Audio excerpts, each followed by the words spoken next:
Devin is a research scientist for the Canadian Forestry Service in Edmonton. He focuses on entomology and mountain pine beetle in his current job. He's been there for about 2 years, I think, Devin. He received his PhD at the U of A and working on mountain pine beetle, and has spent his postdoctoral years in New Mexico modeling insect spread. His title is Why Understanding of Insect Dispersal Matters for Managing Forests Threatened by Tree-Killing Insects. So, carry on. Share screen. Thank you, Vic.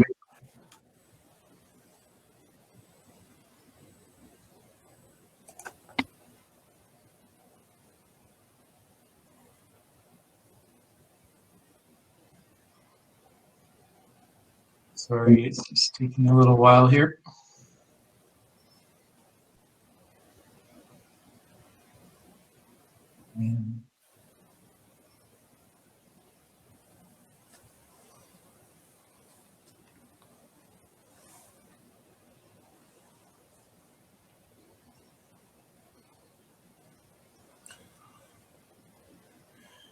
Now, if you maximize your PowerPoint, we'll be on our way.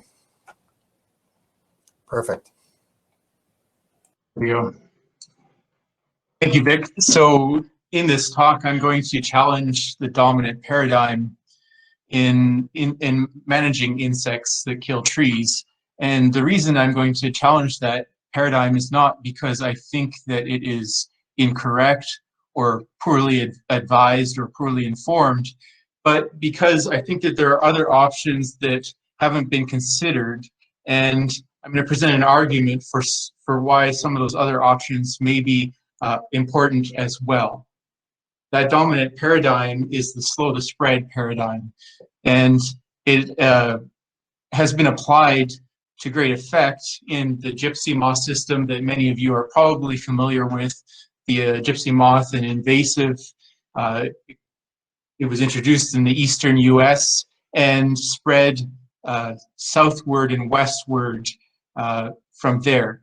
In this figure, you can see the expansion, and in 2005, it had reached that purple line, so that was the front of the expansion. The slow the spread efforts focus at the very front of the invasion, and so things that are used in the gypsy moth, I mean, we have removal of infested trees, baiting and spraying, and all those efforts are focused at the very front of the invasion.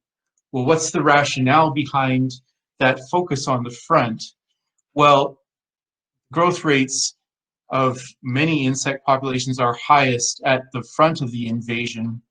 And this is exemplified in this figure of mountain pine beetle in BC.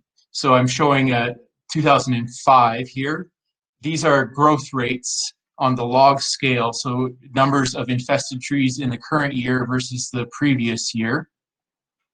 And the red indicates high growth rates, and the negative indicates decreasing growth rates. And so what it becomes evident is at the core of the outbreak, we see that the growth rates are negative, but at the periphery we have high growth rates, sometimes extremely high growth rates. And so this is one of the reasons why the slow to spread programs focus at the front. You get the most bang for your buck. You're managing populations that are growing quickly.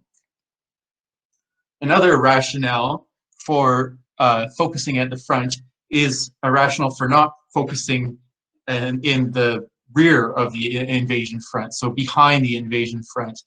And that is that those are unwinnable battles. And so this comes from this population dynamics theory, but it's not really, the theory is actually not really important.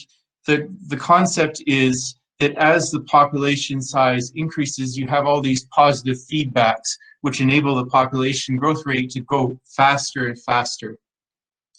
At some point, it's like a rolling train. You're not able to stop it. No matter what you do, your stand or your forests in the rear are going to be killed. And so this is another reason why you would focus at the front rather than the rear. Now, I said that understanding dispersal is important for understanding how you would manage, and I don't think many would contest this argument. I'll just go through some generalities about dispersal, and this applies to a lot of organisms that disperse, probably most of them. So I'm focusing in this talk on mountain pine beetle, but I'm currently expanding this work in order to include other species. We have short distance dispersal. This is the most common and predictable type of dispersal. And you get these sort of declining population densities away from the source. And it's very predictable in that way. And it's very common. Most organisms that disperse this way. You have this rare long distance dispersal, which is stochastic. So for example, in the mountain pine beetle system, mark recapture study done by Les Safranik in 1992 found that only about 0.2% of mountain pine beetles disperse above the canopy. So those beetles that disperse above the canopy are carried along by winds. And as you know, those are the long distance dispersers. So it's evident from this that if only 0.2% of mountain pine beetle disperse the long distance mode, then the sources of these long distance dispersers are going to be large populations where you're more likely to get at least one beetle doing this type of dispersal.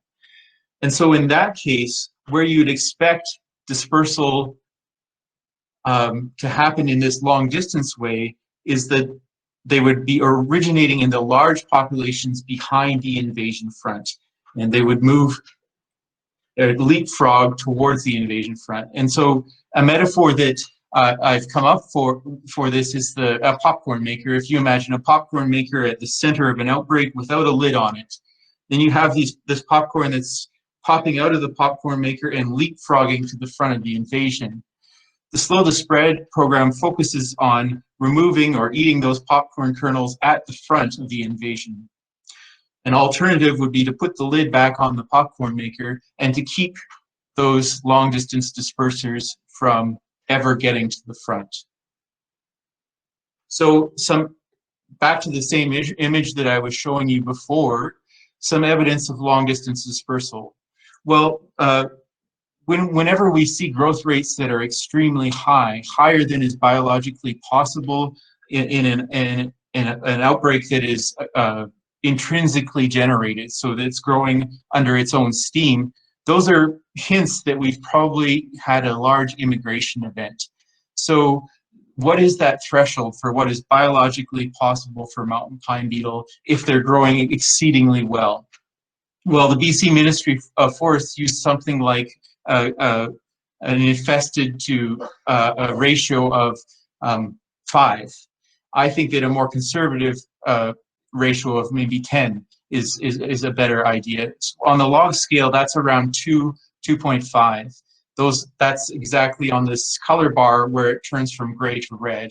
So where you're seeing those red cells in this figure at the periphery of the outbreak in 2005 is likely locations of where you've had long distance dispersal events or dispersal events that have embedded those populations there.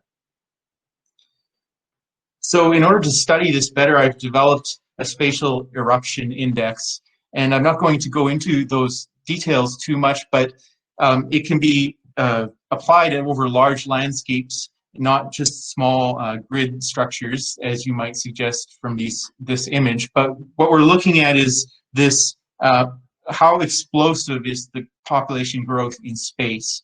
And so what you expect to see in this type of pattern is a negative growth rate in the source populations and large positive growth rates in the peripheral populations that are receiving immigrants.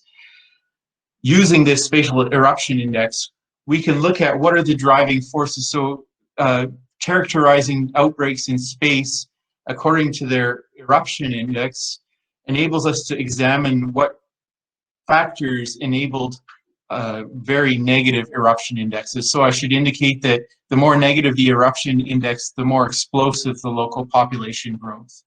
So I'm looking here at some data where I've applied this approach in Alberta near the Wilmore. in these uncontrolled containment zones. What you see is as populations become larger, the growth, the explosiveness index increases. So the issue is that they're depleting resources and having to move out of those locations that are depleted. If we go back to this whole idea of the front versus the rear of the invasion, where the resources are being depleted is in the back. And so this is just essentially to make the argument that it may be worth fighting battles that are unwinnable in order to win the war at the invasion front. So to bring this back to the popcorn metaphor, to put the lid on the popcorn maker. And I've had discussions during the breakout session of different silvicultural and management approaches that might be useful for doing this. It doesn't serve as a criticism of Alberta Agriculture and Forestry, which are doing a great job and are actually using both approaches. There's level 1 control at the front, level 2 control, which is prescribed fire and harvesting, is done in the rear. So it's more of a question of how much should we focus on one versus the other in order to mitigate the damage caused by these insects and to prevent the spread. So this is everything that I have. Thanks for your attention. I look forward to discussing this further with you in the breakout.